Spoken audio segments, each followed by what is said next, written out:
Better late than never, huh? Episode 3 of Season 5 involves the main five finding out that Twilight is really trying to avoid the castle. And what they try to do is put some of their own decorations into the thing to try and make it more like home. And needless to say, it doesn't.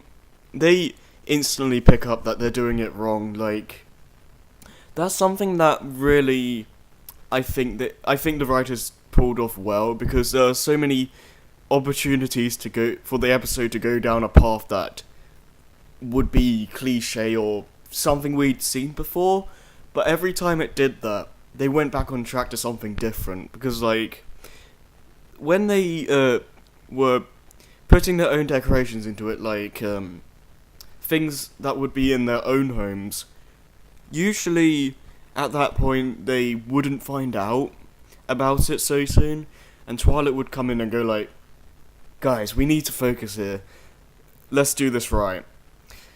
However, that's not what happened. They instantly catched on, which was really well done, because like, I like how refreshing this episode felt, because the characters knew what they were doing wrong right off the bat.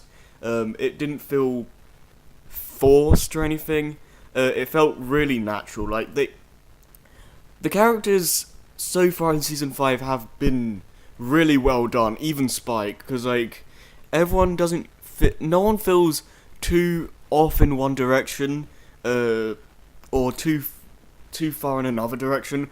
They feel just right so far, and everyone feels on character, which is really well, really, really awesome. Because I don't like it when they make characters forcibly do something or act a certain way just because the story calls for it.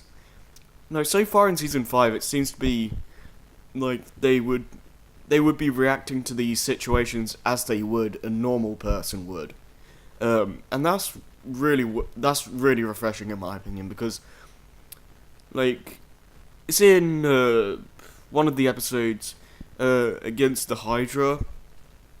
Twilight could have easily teleported over to the others, but because of plot, she couldn't do that. And I'm so glad that they're not doing stuff like that anymore, because it just doesn't work very well in my opinion. It just feels so forced when the writers do something like that. So this is a really refreshing episode. I'm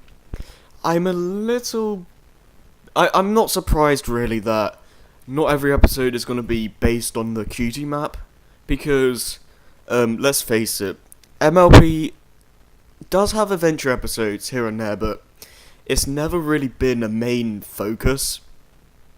So I'd expect it to be mainly slice of life, with like an adventure episode every three or so episodes. Because it's nice to have the cutie map as a main plot point, but I don't think they need to do adventure every single episode, because slice of life is where MLP really shines, and this episode really shows that. I also like I love the way the characters are written here as well, because like nothing feels forced. Like I said, everything feels natural, and the things the characters say, just it feels genuine, and I love the writing in this episode. It flows really well. It doesn't feel like it drags in really any aspect.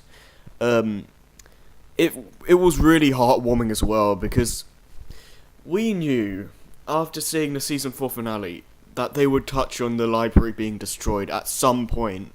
So the fact that they're doing it so early is really nice, and just seeing the library in that state when Twilight and Spike go back to see it,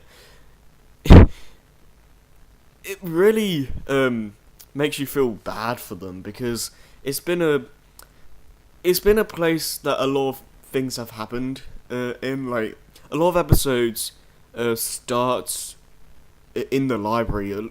A lot of things start in that place, and just to see it like burn and all that, it feels pretty bad. And it was just nice to see that the main five figured out a solution on their own. They didn't need to have Twilight, or they kind of had Spike get them on the right track. But you could easily tell that they knew something was going wrong. So it's nice that they found out by themselves for once, and not have Twilight to put them in the right direction for them. You know, because that's something that's kind of been a problem in some episodes, where they have Twilight there just for the sake of having Twilight. The way they handled like what Twilight and Spike were doing in this episode were pretty well done and pretty funny, because like I would never expect bulk biceps to come in to the spa and just give Spike a massage. That was genius. Like, the writers, you can easily tell they're having a lot of fun with this season so far. And oh man, yeah.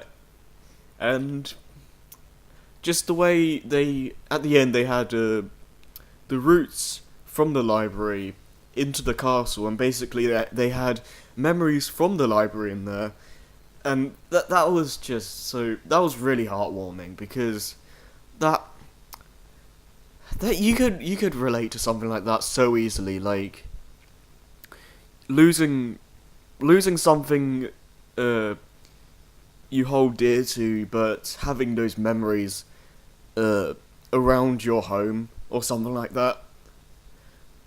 That's just really touching to see. This isn't necessarily my favorite episode, but it was really strong emotionally. There are episodes that were more emotionally strong, but for what the story was meant to be for the episode, it was really well done. It stopped itself from going into a cliche area multiple times, and it was just so fun to watch from start to finish. The song in the episode, it was fine. It wasn't really catchy, but it got the job done. And it fit with the mood. Other than that, though, it's not really a memorable song, so I'm not really sure how I feel about it in that sense, but in terms of the actual episode, it fit perfectly in terms of what was going on, so yeah. But yeah, those are my thoughts for episode 3 of season 5. If you guys have any thoughts on the episode, make sure to leave them down in the comments. And also, if you'd like to see face cam on these episode reviews or recaps or opinions, impressions, whatever you want to call them, please let me know as well, because face cam would be interesting to do, but I also need to know how many people actually want it. So, with that said, I'll see you guys for episode 4.